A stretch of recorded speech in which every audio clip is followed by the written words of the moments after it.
Let me just rattle off a few things.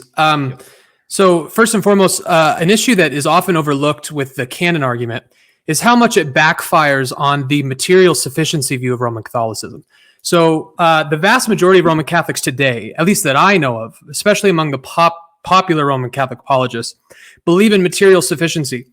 And it's important for them to do that because that's basically the only way to read 2 Timothy 3 without reading Sola Scriptura. So they're caught on the horns of a dilemma here where because of 2 Timothy 3, they have to affirm material sufficiency, which is that all doctrines are implicitly in Scripture. And then tradition helps make those explicit what's only implicit. And so here's the question. We can actually now use their canon argument against them. If the church has dogmatically defined a canon and all dogma is implicit in Scripture, now you have to tell me, where is the canon in Scripture? Even implicitly, right? So what we can do is we can force all of them into partem partem. We have to force them to say, okay, yeah, fine. Material sufficiency is not true because the canon's not in Scripture anywhere. And now we throw 2 Timothy 3 on them. Like, now what do you do with that? So they're kind of stuck on the horns of this dilemma here.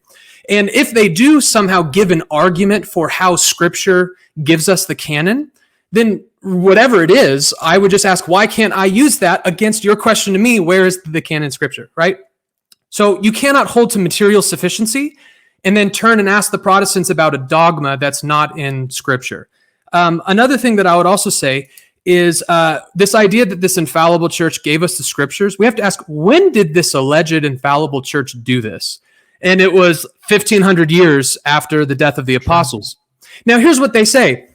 Well, that's because the church only defines things when it's disputed. So because of the dirty prots came along and started questioning the apocryphal books, we had to define it. But that's interesting because you cannot find a canonical list in the 1st, 2nd, 3rd, 4th century of any of the church fathers that's consistent.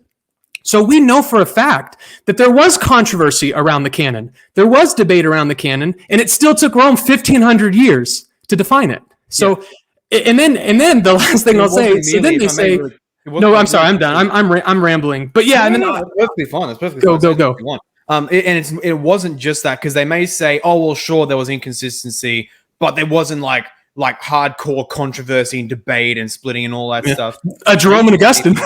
Yeah, well, for one, that's it. Yes, there was, for one. Yeah. And second, one example we can find all the way back in the late 2nd century in documents preserved by Eusebius in controversies between, I believe, Dionysius of Corinth and Caius of Rome over the canonicity of Revelation. Because Caius, if I'm not mistaken, I believe Caius thought that Revelation actually was Marcionite in origin, if I'm not mistaken. Cringe. And so did right?